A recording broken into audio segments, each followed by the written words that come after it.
once, but my ass. I'm only 4.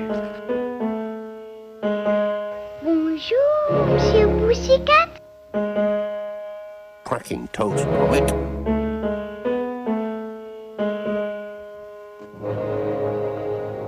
Start spreading the news.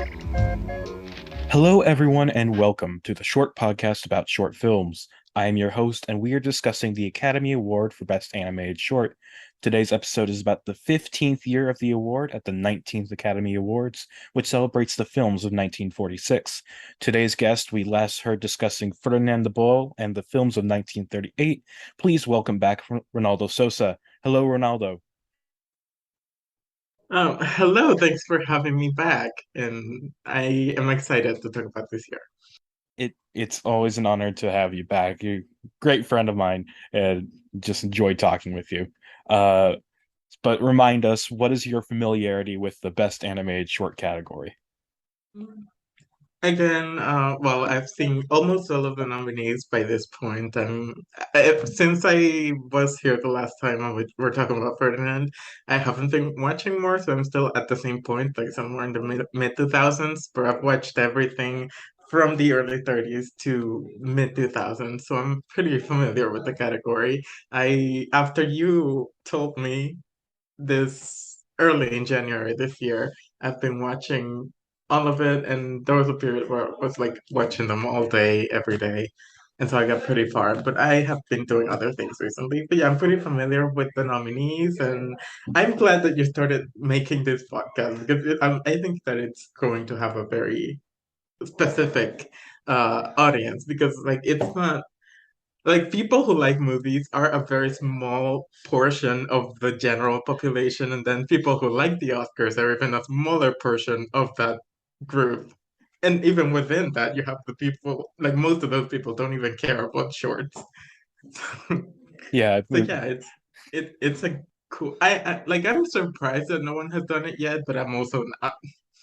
yeah, this is a pretty niche subject, but it's just like I don't want this to be a niche thing. I want to share this stuff with the world. And I don't expect big things from this podcast. I just hope that it causes at least one person to become interested, and that one person was Owen Daly. So I succeeded. Yeah.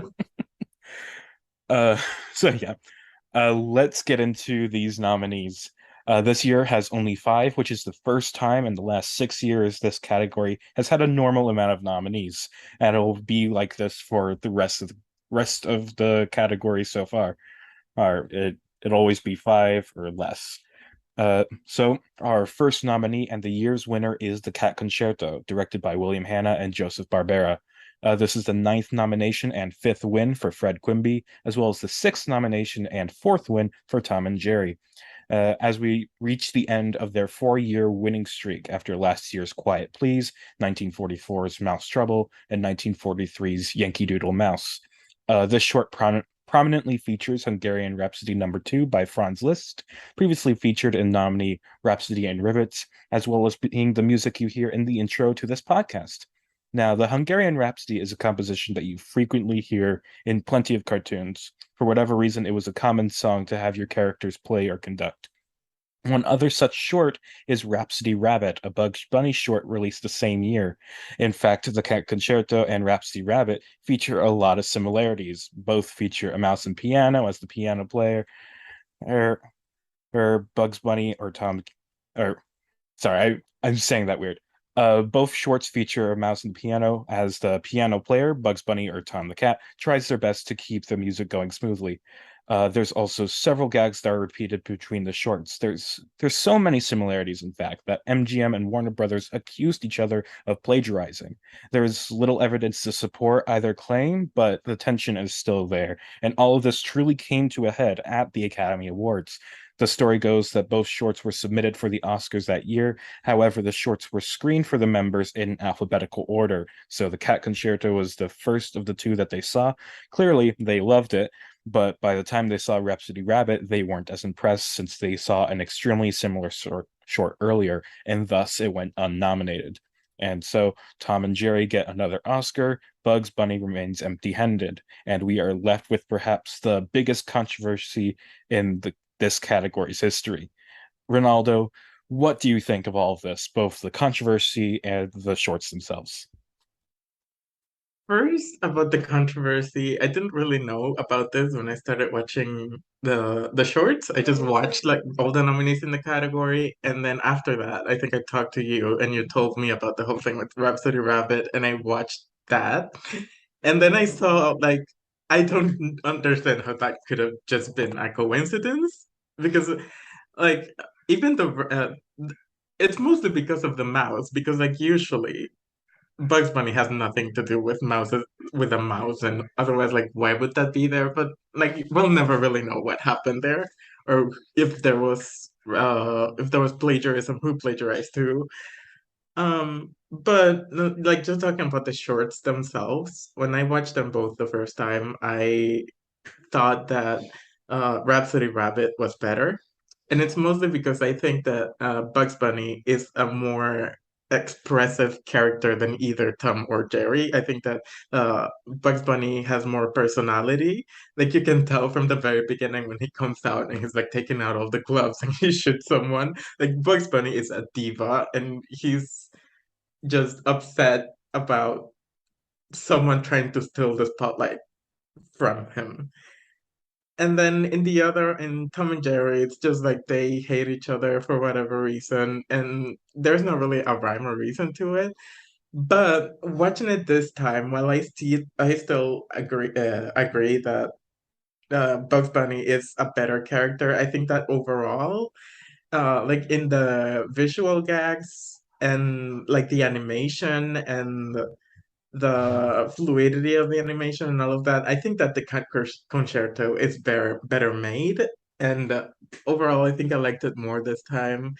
I uh, I just think it's smoother in the way that it flows because like in Rhapsody Rabbit, there are like times where it cuts and like Bugs Bunny is like moving ahead to another part of the music, but in Cat Concerto, it's a little smoother, it transitions better, and like all the gags are better.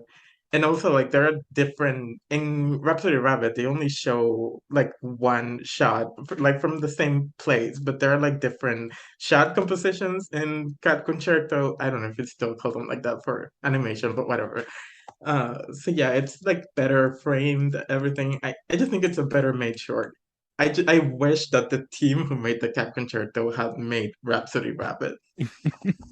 Uh, yeah, I feel kind of the same way. Like I do enjoy both shorts, but I think the Cat Concerto is a bit better. Like you said, it's just kind of more polished. I enjoy the animation a bit more. Or I think part of that is because Rhapsody Rabbit was directed by Robert McKimson, and he's kind of considered more of like a workhorse kind of director at Warner Brothers when it comes to his shorts. Like he's not one to take too many risks when it comes to his shorts.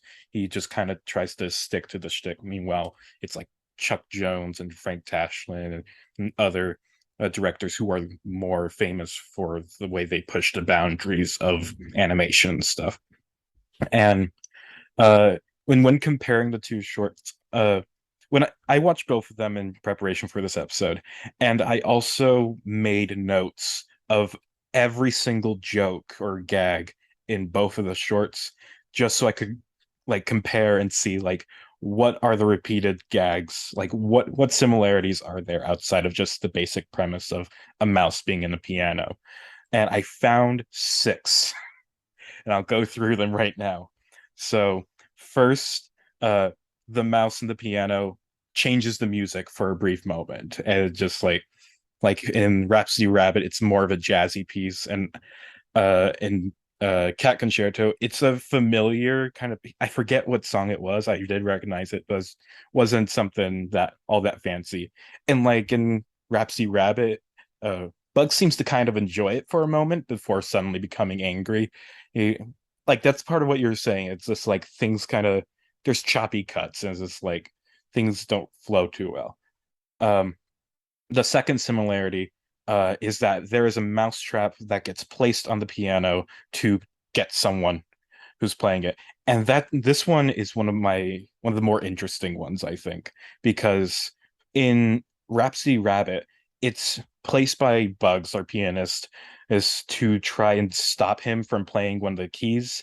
Meanwhile, in Cat Concerto, it's placed by Jerry to just get Tom to stop playing the piano, to stop his recital. I think that's a very interesting difference because I think the mousetrap trying to get the mouse is a much, a mousetrap getting a mouse is a much simpler idea than a mouse using a mousetrap against a person or the cat, I guess.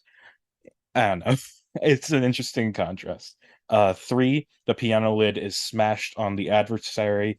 He, uh, with Bugs smashing the piano lid on the mouse, and also Jerry smashing the piano lid on Tom's hands, because the whole Cat Concerto is, for some reason, I was going to mention this later, but the Cat Concerto is a weird Tom and Jerry short because usually Tom is the one who's trying to eat Jerry and Jerry's just fighting back. But in this one, it's just Jerry attacks Tom unprovoked. Like the only cause of his irritation is the fact that Tom is playing the piano and Jerry happens to be living in the piano. But like, why don't you just not live in the piano? There's lots of other things you could live in. You're a mouse. Find somewhere Yeah, else. but also like there was one thing because at the beginning when he wakes up after Tom starts playing the piano, he like gets out and starts to just like listening to him play the piano, and he's like very relaxed. And after that, like Tom throws him out of the piano, and that's when he starts bothering him. Hmm. So I So don't know, maybe they could have just been friends if he just let him stay there listening to the music. Nothing would have happened. yeah, it's like, and there is like a point where it's just like after when Jerry first comes out of the piano, like Tom like flicks him away just because he wants to just focus on his playing, but then Jerry just keeps coming back trying to mess him up, and uh there's a point where he tries to cut off his finger or something, as this like, this Yeah. is Jerry, you're being kind of an asshole here. Anyway, um that was the first three jokes. Fourth joke, the pianist plays keys with his feet at some point. It's just a very simple one. Bugs and Tom both play the keys with their feet randomly. Number five, there are gags when the mouse has to dodge the hammers inside the piano. Oh, and it's like pushed along them. And I think that's just like a brief thing in Rhapsody Rabbit. Meanwhile, there's a very elongated and also very, very fun, well animated segment with Jerry just trying to run away from the little piano hammers. And I did make sure to like look up that they are in fact called hammers. I thought they might have been mallets, but no, the things in the piano are hammers. Fun fact for anyone who doesn't know pianos. And Learn the something new every day. Exactly. And number six, the final similar joke is the entire ending sequences of the films are kind of similar because it ends up with one, the mouse is the one who's playing like the very fast, complicated part of the piece. With in Rhapsody Rabbit, the mouse just has his own little piano. Meanwhile, in Cat Concerto, Jerry is playing it from inside the piano. Two, uh, the pianist Bugs and Tom, they are having a hard time trying to play the piece. Like Bugs has to prep himself, like he strips down, oils himself up to try and play it, but then the mouse interrupts him. And meanwhile, in Cat Concerto, Tom is trying to like, I guess he's trying to play the piece along with Jerry, or maybe just make it look like he's playing so it doesn't seem like the piano's playing itself. But he's like having such a hard time just keeping his fingers up with it. And it also causes Tom to disrobe, like, or his like clothes just fall apart. And that's another similarity. Bugs and Tom just kind of lose their clothes. And then at the end of it, the mouse is the one who takes the bow at the end, dressed in like the fancy clothes. Those two. Meanwhile, the actual pianist does nothing. Like Bugs is annoyed that he's been showed up, and Tom is just completely like out of it. He's exhausted. by trying to play that final section. And so yeah, those are the six similarities. And it's just like, and my verdict on this, like I was trying to think, like, what do I think about this whole copyright controversy, plagiarism thing? And it's just like, I don't think there's any real case for it. Like, one, there are so many animated shorts that are just trying to put the animation to music, and just like that was kind of inspired by Fantasia, and it's just like there have been so many different shorts that just kind of do that. It's just like you get some classical music and have your characters just play it, and also have some uh comedic slapstick to go in time with the music. And it's like, sure, it is interesting that like they use the same piece of music, but then again, it's Hungarian Rhapsody number two, as we said, has been featured in plenty animated shorts. And then just a lot of the setup is just kind of something you'd like. The fact they're both a rehearsal, that's just a very basic idea that you would have for an idea. And it's like the mouse and the piano, and it's just like when you just have a character playing a piano, what's something that you could have mess him up, like what you could have slapstick? Maybe there's something inside the piano. What could be inside the piano? How about a mouse? And it's like with Tom and Jerry, sure, you already have that dynamic. And with Bugs Bunny, it's just like, you just think of the first animal, and it's just like a mouse. Okay, have a mouse go against him. And it probably also helps that Tom and Jerry were popular at this time. So it's like, hey, the people like mice. They like mice doing things that are funny. Let's put a mouse in our short. And so it's just all of these similarities, I think, are just, it seems just very coincidental. And it's just like this kind of thing just seems natural to happen at some point or another. And it's like with all the animated shorts out there and all these overworked writers just trying to think up of new ideas, it's just like they're bound to Come up become with the very same similar at thing. some point. And Yeah. yeah. So, and it's like the basic idea of the shorts are nothing new. It's just about how you execute them, I think. And when it comes to that, I think Cat Concerto does it better. And like you were saying, like you said so long ago, I've been talking for so long. I'm sorry, but uh, the Cat Concerto is just a better made short. I think it flows better, or the gags are better, I think. And it's like I do like the gag with Bugs like shooting the guy in the audience and stuff. I wish there was more. I like the short itself isn't that focused on the mouse and stuff. It does do a lot of other things, like just bugs, or like other gags besides the stuff with the mouse. Meanwhile, the Cat Concerto is just all mouse and cat because Yeah. it's Tom and Jerry. It's It's about that. sure. But yeah, Cat Concerto, great short. Rhapsody Rabbit, good short, not as good as It's Cat still not Concerto. as great. Yeah. Uh, I if I were in the Academy nominated committee, of course, I haven't seen all of the shorts that were uh up for nomination, so I don't know if like it would make my final lineup. But having seen all these nominees, Rhapsody Rabbit is better than all the other shorts, I would say. I agree. But And I kind of a spoilers for if we agree with the Academy. yeah, sorry. Sorry, I keep spoiling my final picks beforehand, but it doesn't matter. I feel like this isn't a very suspenseful thing. Uh, Yeah. but anyway, I would still pick Cat Concerto over Rhapsody Rabbit. I just think it's a better short, and Warner Brothers needs to just kind of suck it up that they got outdone by the cat and mouse again. Oh, something else that I wanted to mention is that like I'm not going to scrutinize the logic in a short about an animal playing the piano, but like in that scene at the end when Bugs is preparing to play the really difficult part and he puts like oil in his hands, when like wouldn't that just make it harder to play the piano if you have like slippery hands? Well, he's oiling the joints in his hands. It's just like he's like injecting it into his fingers, so it's like they're easier to move. Actually, Bugs is entirely made of tin, didn't you know? It's made of tin, yeah. It's like that gray stuff isn't fur, it is tin. It is metal. He needs oil to move it. Yeah, Anyway, that's why he's gray. Gray e- and white. exactly.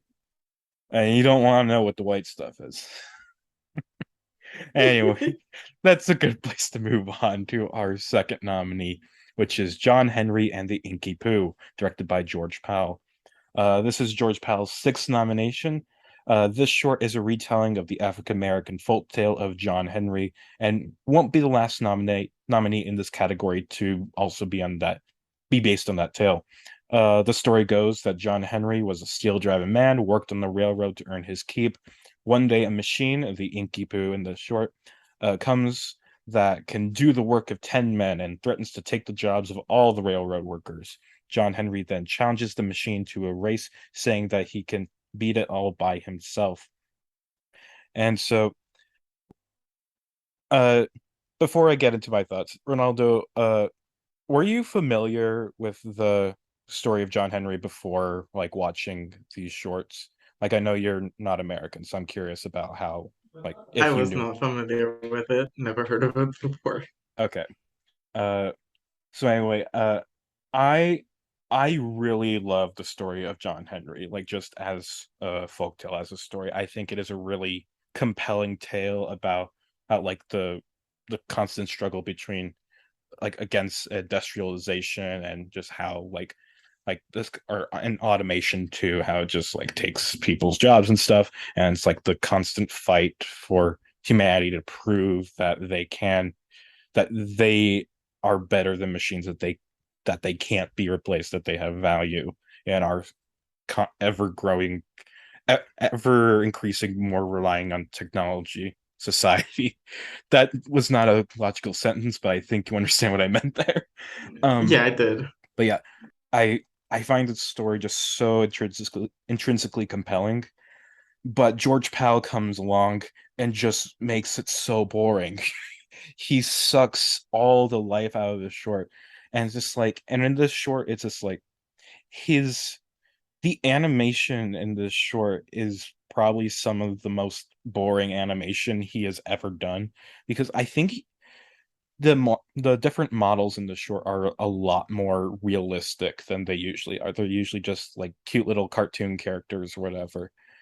But in this, he tries to go for something more real. And it's like these have very human proportions and some very human faces. And it's like they're not even painted on; they're like actually sculpted, which is a bit impressive. But it's also like it it doesn't really work for this short. Or it's just like every decision in this short, I think, just kind of makes it boring. And it's like the music that is over the entire short isn't that good. It's just kind of it's boring. I have no other word for it. It's just boring. And it's just like the pacing of it is just kind of slow. But I can't say it's slow because it's also weirdly like quick about it too. It's just like there's just no good sense of pacing. It just kind of ruins all tension that there could be for this. It doesn't build up this it doesn't build the story of John Henry before the race of the machine, and when you get to the race of the machine, it just goes so quickly that there isn't time to like like one of the main things about the story of John Henry is that like in doing the race he overworks himself so hard that eventually he does win the race, but he also dies at the finish line. Right. And in this short, it's just like he's working without a problem. And then eventually he wins and he's standing there, everybody's happy, and then he just falls over like out of nowhere. It's just like there's no sense that like as to why he died. He just kind of dies. Like for no just because the story kind of says it. It doesn't give any kind of real explanation as to why this happens. And I know that like John Henry was based on a real person. That we do have evidence that there was a real John Henry who was a steel driving man, though, of course. It even says at the end of the short that it's just like we exaggerate the truths in order to make these stories for ourselves. And so, but yeah, it's just I'm not sure where I was going with all that, but the point is that this short is very boring. It takes this really fascinating story and just sucks all the life out of it. And I the story deserves so much better. And thankfully it does get so much better, as we'll find out in the 70s when we talk about another adaptation. But not to spoil 3 decades in advance, but I really like the other adaptation. I'm sorry for going for so long, Ronaldo. What do you think? No, it's fine. I always like to hear people talk about things that they like, Or even or don't like don't it? like in this case.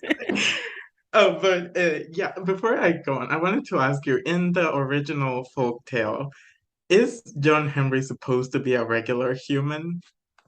He is like he is a person, but he's also kind of gifted with superhuman ability, or it's implied that he's kind of better than a regular man. Like there's the reason why he can go up against the machine all by himself, because like the machine can replicate the work of 10 ordinary men, but John Henry is no ordinary man. Okay, yeah, that makes sense. But it's even weirder in this version because there's a point early on where he says like, "Oh, I have like my muscles are made of steel, and I was born 3 weeks ago," and he's already like a grown man or something. And he also like just at the beginning he just walks in into some woman's room, and is that supposed to be like him being born and that's his mom, or is that like a woman that he marries or something? It makes no sense. And that same woman is the one that's after him when he's in the competition with the machine, with the Inky-Poo, because that's the name of the machine. And she's like grabbing him and telling him to stop because she's worried. And he's like, "Get away, woman!" Like just Yeah, it's like it's so... yeah, so like that is a weird thing about this. Like the beginning of the short, you have it shows a woman like who is in the process of giving labor, and it's like, oh, she's gonna push out a baby or something. But then John Henry, he doesn't walk in, he just kind of appears, like he fades into existence, and he's just like I am your son. Like he just tells her that. It's like, or you are my mother. And he's just a fully formed grown man from the moment of his birth. And it's just and it was funny when he just goes up to the railroad like, I was born 3 weeks ago and I'm gonna work. It's Yeah, my silly. muscles are made of steel, and I was born 3 weeks ago. I'm going to like it's about time I started working now. Mm, yeah. He's Uh, making every other 3-week-old look lazy by comparison. yeah, where are you not working by now? Look, Joe Henry. But yeah, I mostly agree with you. I vaguely remember that other adaptation later on, and I know that I liked it better, but when you watch hundreds of shorts in a short period of time, they kind of blend together, so I don't Hmm. have the clearest memory of it. But I really do remember it being better. And yeah, I also didn't like it very much. Like the music is not the best, and like I liked the narrator. I forgot his name, but he's good, I Rex guess. Ingram. Yes, him. But yeah, it begins weirdly, and then like the machine just comes and like the second after he's just like in the competition, then like 10 seconds later he's dead. And you don't ever really get to care about John Henry or about the people in this town. So yeah, it's not the best, but it's also not terrible. Yeah, it's far from the worst thing that George Pal has made, in my opinion. It's just kind of boring and And it's unmemorable. not the most racist either. Oh yeah, like we just talked about last year, how Jasper and the Beanstalk is just full of racist caricatures, and this one like this is a very low bar, but I'm surprised it wasn't racist. And it's just like, thank you for at least clearing that bar, George Pal. You weren't racist this time. Thank you. This Yeah. I hate George Pal so much. And I hate that he's so hard to find. Yes, I had to buy the stupid Puppetoon movie on DVD or Blu-ray, I forget which I got. And so which has it's God, I had to buy this in order to watch it. Good for you that you were able to find them online. I couldn't.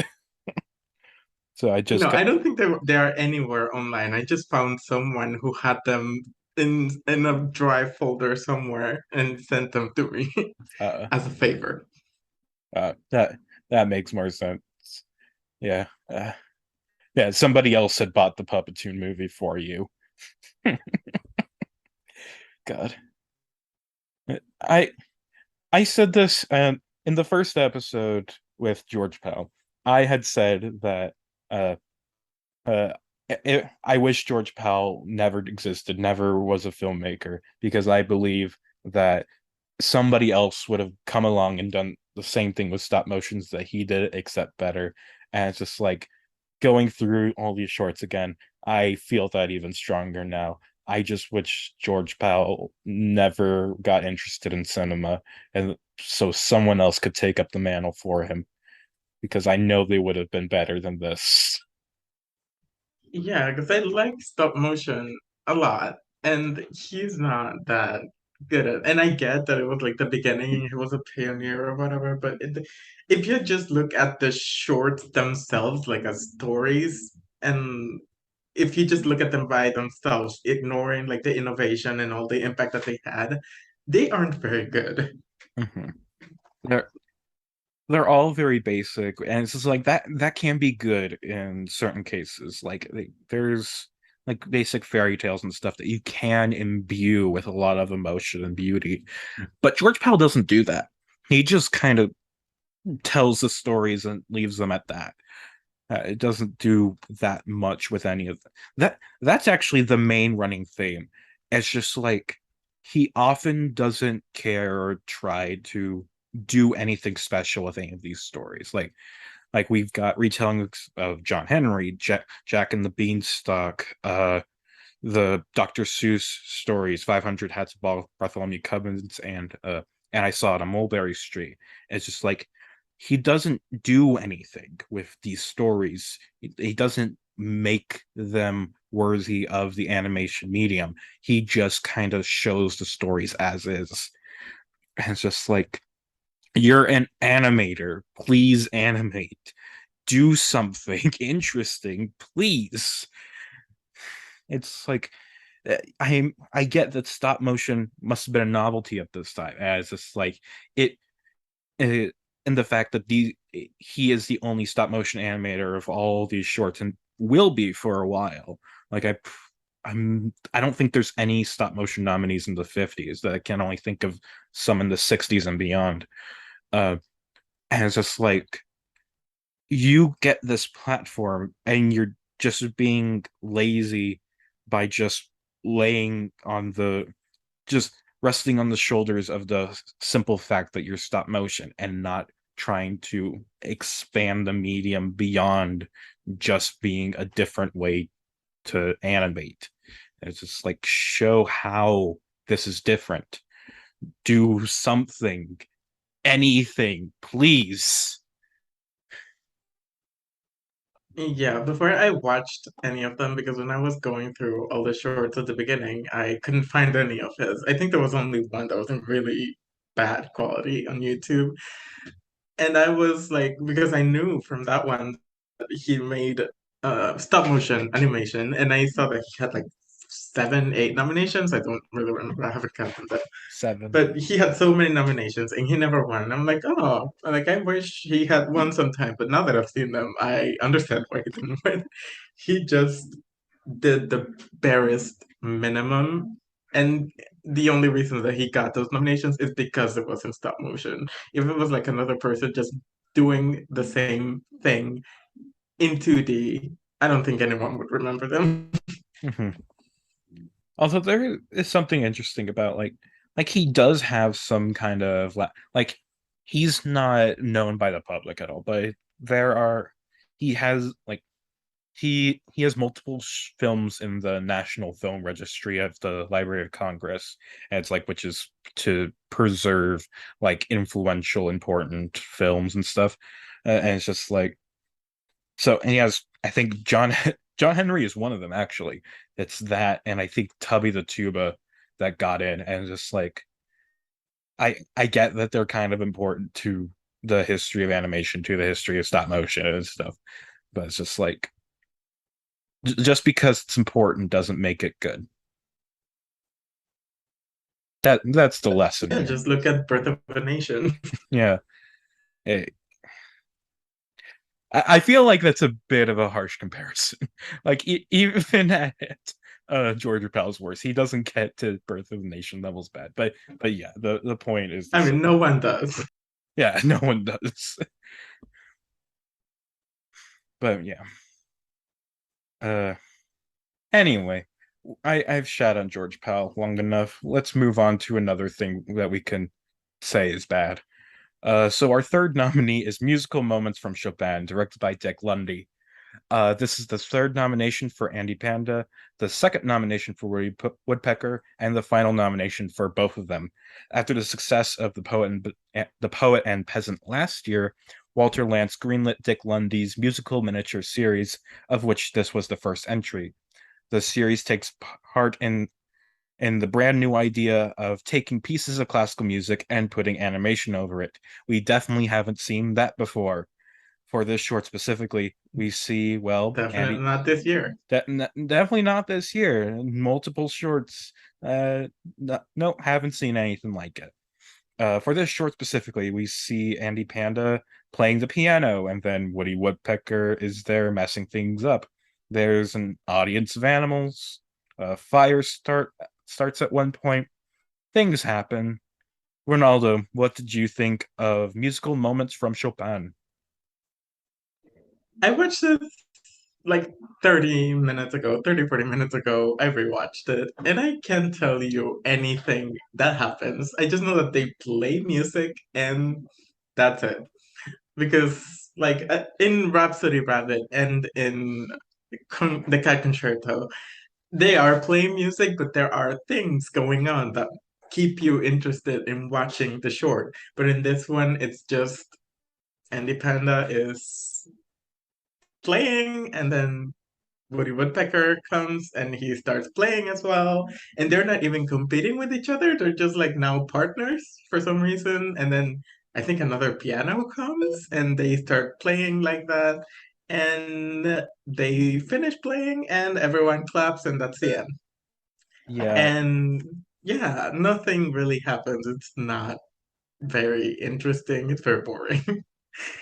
yeah, like this is the third of the Walter Lantz character shorts that we've seen. Like we saw um the something acrobat, the Dizzy Acrobat, which was the Woody Woodpecker short, and we've also seen two different Andy Panda shorts, uh, including last year's Poet and the Peasant. And the running theme through all of them is that there are clear attempts at humor in them, but nothing lands. There is nothing funny happening. Like it certainly it certainly has heard of jokes. It has seen slapstick humor before. It knows that these are things that people find funny, but it doesn't know why people find them funny or how to make things funny. So it tries. It certainly tries, but it never actually succeeds at humor. And it's just like, and this short would be a lot worse if it weren't for the fact that Chopin is really good at writing music. This is it's kind of nice to just listen to this good music, even though there's nothing interesting happening on the screen. But you don't really care that nothing's happening on the screen because the music's kind of nice. But even so, you still are like why are these things happening on my screen? None of this is funny or interesting. It's like the short is better if you don't watch it and just listen to it, because at that point you're just listening to Chopin. Yeah, I don't really have that much else to say because not much else happens in it. Yeah, there's nothing nothing to talk about with this. And I just realized I forgot to mention how many nominations Walter Lance has, but I'm not gonna really bother looking that up right now. So I'm just gonna move on because there's nothing else to say about this, because this short is bad. Andy Panda is a bad character. Woody Woodpecker could have been a good character, but he isn't. And we're going to move on to our fourth nominee, which is Squatters' Rights, directed by Jack Hanna. This is Walt Disney's 22nd nomination in this category, Mickey Mouse's sixth nomination, and Pluto's fourth, and also the first nomination for Chip and Dale, who make their second ever appearance here after the short Private Pluto. This is the first nomination for Mickey and Pluto since their Oscar win in 1941 for Linda Pa. And I've talked about this before on the podcast, but for those who don't know, when World War II started, Disney essentially stopped making Mickey Mouse shorts. While Donald actively participated in the war effort and Goofy kept to his own shtick as a way to provide levity during those trying times, Mickey Mouse just disappeared. The only wartime short from Mickey that wasn't in production prior to Pearl Harbor was 1943's Pluto and the Armadillo, which is clearly intended as part of Disney's involvement in the Good Neighbor policy, trying to enlist South America to join the Allies in the war, or as was the case with the Disney feature films Saludos Amigos and The Three Caballeros. Squatters' Rights was the first Mickey short post-war, but for one reason or another, Mickey proved to be a lot less popular with audiences at this time than he was before the war. There would only be 7 more Mickey Mouse shorts made in this classic era, with only one more getting a nomination, and good riddance, I say. But I digress. Squatters' Rights is about Mickey and Pluto residing in a remote forest cabin, but 2 chipmunks, Chip and Dale, have taken up home in their stove. Pluto finds them first, but Mickey remains unaware. So while Pluto plots their demise, the chipmunks fight for their own survival. Uh, I thought this was all right. This was just kind of a standard Mickey and Pluto short where Pluto does things and for very sane, obvious reasons, but Mickey is very stupid and oblivious and also is an awful pet owner and just assumes the worst of his dog and just it I think he takes some kind of pleasure in like shaming Pluto and punishing him for doing things dogs do. Who and it's just I I'm not a fan. I talked about the pointer earlier, which is a worse offender of Mickey being so horrible to Pluto. But even here, it's just like, Mickey, be nicer to your dog, please. But Chip and Dale, I really like as characters. I think they're fun additions to the Disney canon and stuff. And they have some good stuff with Pluto. But also in the end, it's just kind of another Mickey and Pluto short with also Chip and Dale being there as more adversaries. Like it's not that different from Linda Pa, except instead of a kitten, it's 2 chipmunks. Yeah, it's a Mm, it's a Mickey and Pluto short. What do you think? I also think it's all right. It's not like, as people who have been listening to this podcast probably know, this is a safe space for Mickey haters. And yeah, this isn't that bad, but then it isn't really that good. It's I like Pluto. He's fun, and I like Chip and Dale, I guess.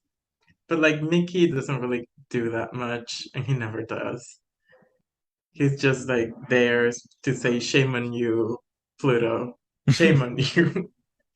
And yeah, I don't really know what to say about this one because I don't have any strong opinions about it either way. Yeah, it's funny It's that. Oh, you're going to say something else? no, I was just gonna say it's there. And like you said, good riddance to Mickey Mouse because I think he only has like 4 nominations more after this, and I don't think he ever won again. Oh yeah, the Make a Christmas Carol, that one, right? Uh, Mickey and the Seal is the only one of the classic shorts, and then he gets a few later on. But yeah, he only has the one win for Linda Pop. But like Mickey and the Christmas Carol, uh, Mickey and Mickey Princess or Prince and the Pauper, I think is one of them, and also Yeah, and there's one that's like Halloween themed. Runaway That's in the Brain 90s. Yeah, that one. and Get a Horse. Actually, I don't think Prince and the Pauper was nominated. It's just Christmas Carol, Runaway Brain, and Get a Horse. And plus Mickey and the Seal. That's the last four Mickey Mouse nominations. Uh, and it's funny that you said that Mickey is kind of taking a backseat in this short because that is another thing that's kind of happening with these last few classic era shorts. It's like not only is Mickey getting fewer shorts, but even with the few shorts he does have, he's taking a backseat to usually Pluto. It's just like Pluto is more popular than Mickey at this time. So when you got a Mickey short, it's probably going to focus more on Pluto because Pluto's better than Mickey, as Yeah, because Mickey doesn't have a personality. He's just there. I guess people liked him because he looked cute. And I does he really? I I don't don't. know. Yeah, it's just like Mickey. I think he was kind of created as like a bit of a blank slate, like a generic hero that you could put into really any kind of story, and he would be able to do things in it. Like the one of the few good shorts with Mickey that we've talked about is Brave Little Tailor, and it's just like his blank personality kind of works because like you can just kind of put him in there, but also in that short they do give him a bit of a personality, how he kind of like he feels, he enjoys doing things. You feel a sense of joy with things he does in that short. When in other shorts, you see very little emotion from it at all. He he's just kind of generic thing going on. And it does not work most of the time. At least he is saved by other things in the shorts around him. He is not good in and of himself. Yeah, he depends a lot on his surroundings to be interesting. And he's never interesting, but I guess he's watchable when he's doing interesting things or interesting things are happening around him. And yeah, I understand why he became less popular. I just don't understand why he was ever popular in the first place. Well, I the thing is, Mickey does have a few good shorts. Like they weren't nominated, but there have been like some people at Disney who have found a good use for Mickey. And it's just like he's a very good reactor to his surroundings. Things I think. Like he's not an instigator like Donald or he reacts to his surroundings more. And when you put him in a good situation, like that can work. Like one of my favorite Mickey shorts is Mickey in the Little Whirlwind or something like that. Uh, and it's just like there's this just whirlwind going around and he has to deal with it. And there's some good gags in there. It's a fun little short. And also he's really good when he's paired up with Donald and Goofy, like the whole trio there. Like because there's a reason they're a trio. They work off each other really well. Oh, it's just like they have their own unique characteristics and can play into each other's strengths. And so like he's good as a unit, but when you put him by himself, just throw him into middle of something, middle of nowhere, he is boring. He is nothing. And yeah. But we should also talk about like, the main characters of this short, which is Pluto and then Chip and Dale. And Pluto really wants Chip and Dale to die for whatever reason. Like maybe it's just because he's a dog and wants small creatures to die. But you know, that's just how it is. And so he takes delight in how close Mickey gets to burning Chip and Dale alive, which is the first half of the short. Like just Mickey unaware that just trying to light the stove, unknowing that there are two chipmunks in there. But Pluto knows, and he really wants them to burn. The sadist. Yeah.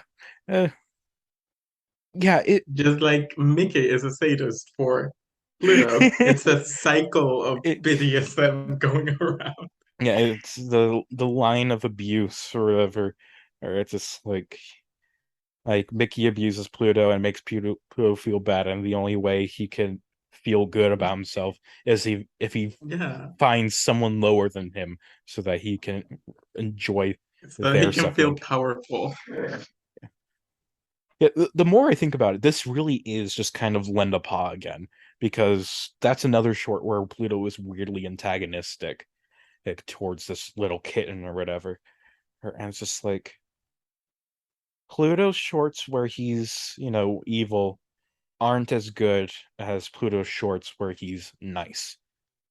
I like nice Pluto. We all like Pluto. hmm Pluto's a good dog. They need to stop making shorts where it makes him seem like he's a bad dog. He's a very good dog, even if Mickey doesn't appreciate it. Maybe we should get him adopted by someone else. Yeah. Like there are Pluto shorts where he's like paired up with Donald, and those are a lot of fun because it's what usually happens is like so there's this one short I think where like Donald is trying to give Pluto a bath for no reason at all. Like he's not dirty or anything. Donald just wants to give him a bath for whatever reason. And like and like I think he has this machine or whatever that is clearly going to hurt Pluto. And so what happens instead of just, enjoying Pluto's suffering, what happens is that Pluto gets out of the machine and Donald like falls into it and he's the one who gets hurt. And that's enjoyable because it's like he was trying to hurt others, but then gets hurt himself. That's what's funny. The powerful being put down for once in their lives instead of, the constant victim enjoying suffering. Like that's not enjoyable. And that's why the worst Pluto shorts are just the ones where either Mickey is just being awful to him or ones where Pluto is just put in awful situations because he is usually the victim of his shorts. And it's just like, it's not fun to see him suffer. Yeah, the poor, and probably because he can talk, so he can defend himself, he can stand up for himself, so they just use him for that reason. Exactly. And it's like, it's clear he's very intelligent. Like he has a mind of his own. He can think. He is a sentient, rational being. But even so, he is treated as a lower part of society simply because he walks on four legs and does not talk. It's a shame. Do you have any thoughts on Chip and Dale? I don't really. I usually find them a little annoying, but they were fine in this one Mhm. I because they were making fun of Mickey, like that part when they burn his tail and he starts like jumping up on. I know they burn his foot, Yeah, and then he starts they like put a jumping up and match in his down. shoe. Yeah, and then they start copying him and laughing at him, and that was fun. hmm It I think Chip and Dale can get pretty annoying, but I've seen a few of their shorts and they can get annoying. Like their job in most shorts is just to cause mischief and misery to whoever stumbles upon them. And it's like that can be fun, but it can also just kind of get grating and unpleasant to watch. There's this one short where they're with Donald, called I think it's called like Built to Scale or something like that. uh, where it's just like it starts with them like terrorizing Donald, but he has this like little train set, and so Chip and Dale move into like one of the small houses, his and it becomes a completely different short where it's just like Donald is just kind of watching them have this little life, and it's weird because like I always thought Chip and Dale were like brothers, but then they have this weird husband wife kind of relationship going on inside the house, and it's like it's a very interesting short. I really like it. It's a lot of fun to just watch this unique dynamic going on.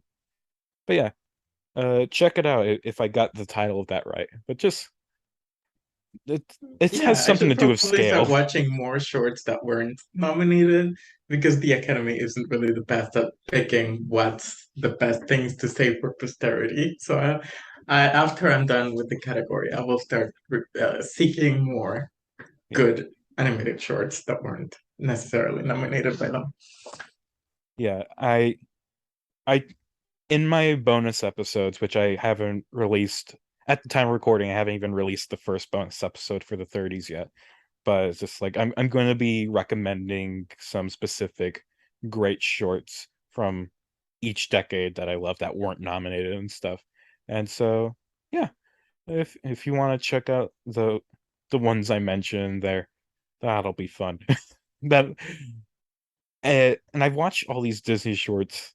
I've watched a bunch of Disney shorts because well, one, I'm just like, I enjoy watching short films, but I made a goal for myself to watch every short film that was on Disney Plus. Or it's just like, just go through the animated short catalog on Disney Plus and just watch everything that they've got there.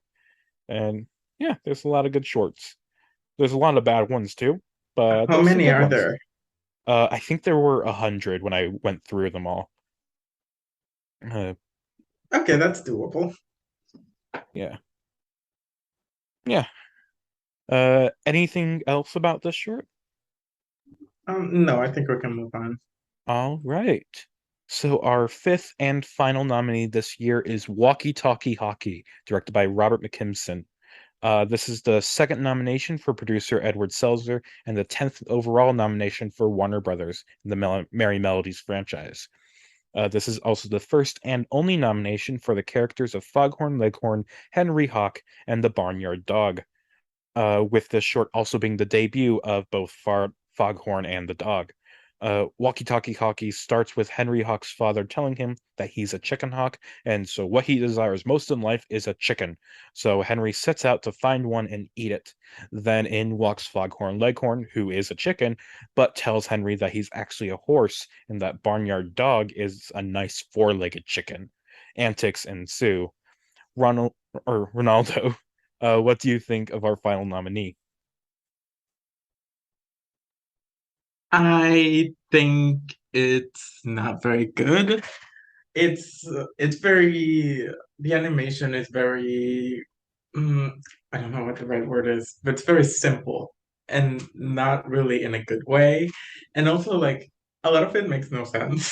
Not just the fact that they're telling each other that they're other animals, but also like the mechanics of how everything works. And again, it's kind of stupid to scrutinize the logic in this shorts.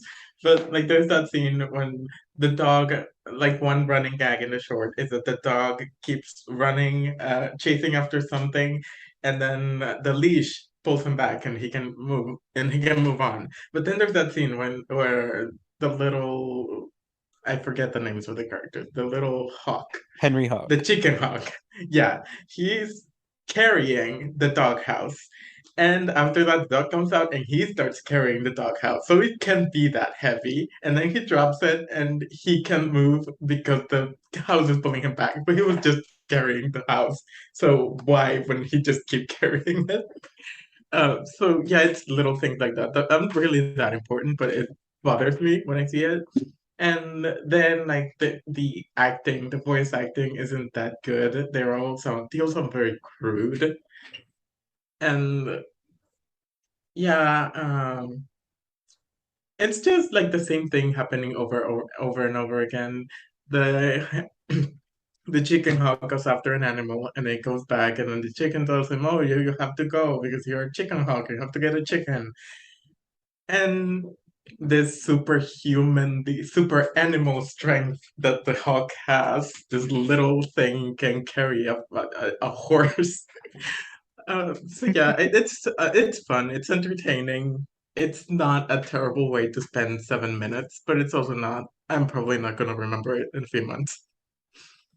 All right. Well, I like this one a bit more than you did, it seems. I didn't love it that much, but I had a lot of fun with these three characters. Henry Hawk is a fun personality, and Foghorn Leghorn is iconic, and Barnyard Dog, he's he's kind of just a generic dog character, but he works in this short. Uh, one of my favorite gags in it was how uh so like the dog also really wants to eat Foghorn Leghorn because he's a chicken or whatever. And it's just like, but since the dog's on a leash, Foghorn Leghorn likes to toy with the dog a lot.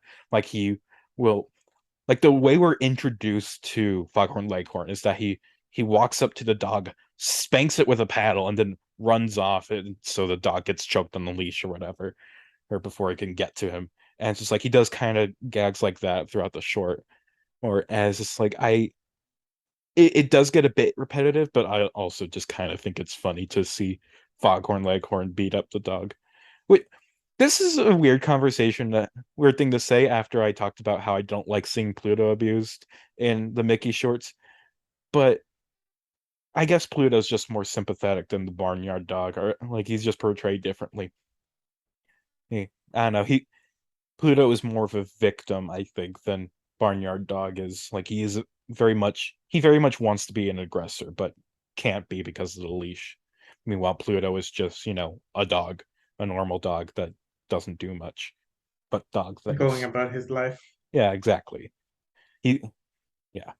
Um and yeah, I really like how Henry Huck like so the way the dad is telling him that like he's a chicken hawk that wants to eat chicken is just like we have this horrible existence, we are forced to feed on chickens or whatever, but then Henry Hawks is just like, oh boy, a chicken, that sounds delicious, and he immediately goes off despite the fact that his dad was just like, you shouldn't do this, we are outcasts of society, how dare we want to eat chickens, and, and just like, I don't know. It's a fun little way to start off the short. And they're like terrible parents because they just let him go Yeah, without, like, he can't even fly. Like, what did they expect him to do? Like, you can tell me that they couldn't have kept him at home. yeah. It's just like once he decides to set off, it's like they don't even say anything. He just walks out.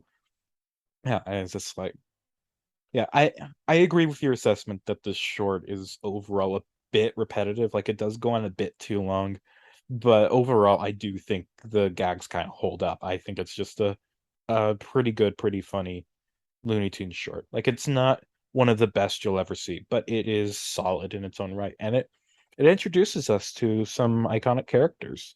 Like I haven't seen that many Foghorn Leghorn or Henry Hawk shorts, but I want to watch more because I do like them in this short, and I feel like their other shorts are going to be just as entertaining, if not more so, or at least I hope. I guess I don't know for certain. Yeah, I agree. I didn't hate it. I had a good time watching it, but it's also not something that I will remember for a long time. Mhm. I understand that. Uh, it sounds like that we have run out of things to say for that one, and which means that we have finished all five of the nominees for this year. But before we move on to the end of our show, we are going to rank these five nominees. So, Ronaldo, start us off with your number five. My number five, and I imagine your number five also, is musical moments from Chopin. Yes, it is just a very unfunny a short that is barely saved by the fact that it has good music playing. And were it not for the fact that the music was so good, like perhaps something like The Poet and the Peasant, where the music is a lot less good, it would be it'd be worse. What's your number four? Number four is kind of a toss-up between two of them, but I think I will say Squatters' Rights. Interesting. Want to tell us a little bit why? Well, just it's well, I think I'll change my mind. I'll say Walky Talky Hawky Okay. because it's between those two, and I don't really feel very strongly about either of them. But I think I liked Pluto and Chippendale more than I liked the three and Walkie Talkie Hockey. All right. Well, my number four is John Henry and the Inky-Poo, which is not one of the two you were considering. Uh, like I said, it's just a very boring short that just sucks the life out of a great story, and it could have been a lot better. but it just wasn't. And even by George Pal standards, like I feel like he could have done better with this, but just didn't because he is a waste. What's your number? I guess I know what your number three is, but go ahead, tell us anyway. Yeah, then my number three is Squatters' Rights. Squatters' rights.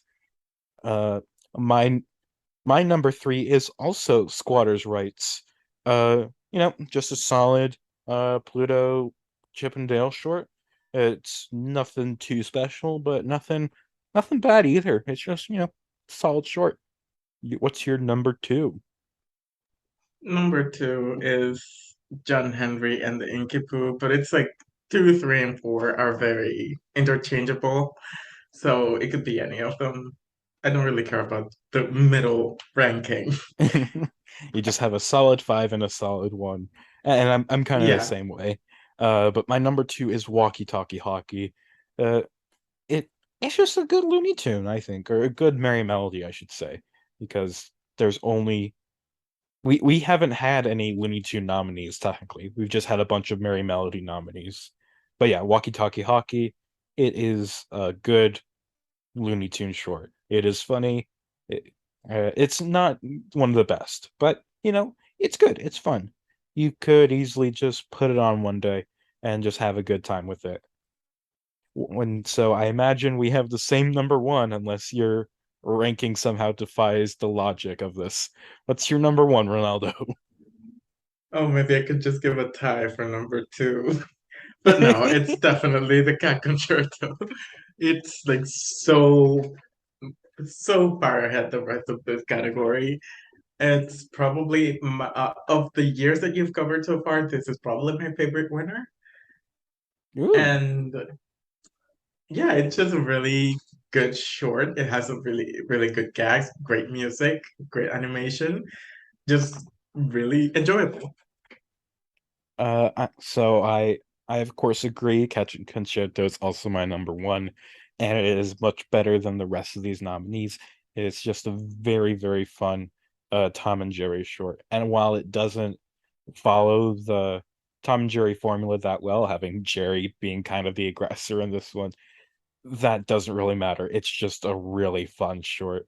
Or as it's like it and I think this short is kind of considered like one of the best Tom and Jerry shorts by, just people who love Tom and Jerry. And I have to agree. It's one of the best that they've ever done. Yeah. And so And the like the recurring characters that come up in the animated shorts, they are probably the ones that I'm most familiar with because when I was growing up as a kid on TV, we had like a few Tom and Jerry shorts that played every day, like at 2 in the afternoon. So after I got home from school, I was just watching that while I was eating lunch. So yeah, I have fun memories of them. yeah. Uh Before I got into the animated shorts, like I probably had seen some of these Tom and Jerry shorts on Cartoon Network or something at some point, but I didn't I didn't seek them out or anything. I just knew them as characters. As just like, but even then, I feel like I still knew about this specific short because it is one of the more famous of the Tom and Jerry shorts for good reason. It's just because it's great, it's a great short. And if you listener out there want to get into Tom and Jerry, it's like of them but haven't watched any of their shorts, you can't really go wrong with Cat Concerto. You gotta watch it. Uh, but also, uh, you said that this was like your favorite winner thus far of all the winners. Uh, I do have another Of the 46. ones you've covered, so up to 1946, there's Yeah, 46, right? yeah. So yeah, it's my favorite winner up to that point. I will just say that I have a ranking of all the winners and also all the nominees. Uh, and thus far, there are only two winners that have surpassed it. There's Three Little Pigs and one winner from the 40s, which I won't spoil because I do get into that in my bonus episode for this season. So it'll be a shock. Like What what could possibly beat Cat Concerto? Who knows? I certainly do, I and think I know what it is. yeah, you can even if you don't know, you can just go to my letterboxd and find out for yourself. Just find the list in my lists. It's public. You can just easily look it up. But if you don't want to spoil it for yourself, just wait for the bonus episode, which should be in 5 weeks from this posting, since it's 1946. Yeah, maybe 4 weeks. Five. I don't know. I don't know math, but it doesn't really matter. And we've been talking for so long. We just talked about nothing. Okay, let's wrap this up. But before we end our show, are there any final thoughts you'd like to share, Ronaldo, or anything you'd like to promote for yourself? Um, no, overall, this isn't a very good year, really. It has one really great short, then three that are okay, kind of, and one bad. But there aren't any, like, none of them are as terrible as some of the ones that we talked about in the other episode that we did. Like, there's no Mother Goose Goes Hollywood here.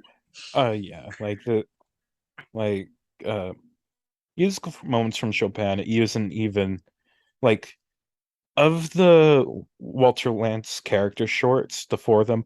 This is actually the best of them. Like this is better than Fish Fry and Dizzy Acrobat and Poet and Peasant, I think. Mainly just because Chopin is so good, but also the jokes are the least offensively bad also, I think. So take with that what you will. Oh, like the Yeah, so overall, not a great year, but yeah, I don't have anything to promote really. I just am occasionally on Twitter posting whatever comes to my mind, and my handle is R Santana 2024. So yeah, that's it mostly. yeah. And you guest on plenty of other podcasts too. Like you're on Oh yeah, I do that from time to time. And there's one coming. I'm actually recording another one next Monday with yeah. Gordon. Yeah. Well, thank you, Ronaldo, for coming on the show, and thank you, listener, for tuning in. This has been the short podcast about short films. Until next time, goodbye.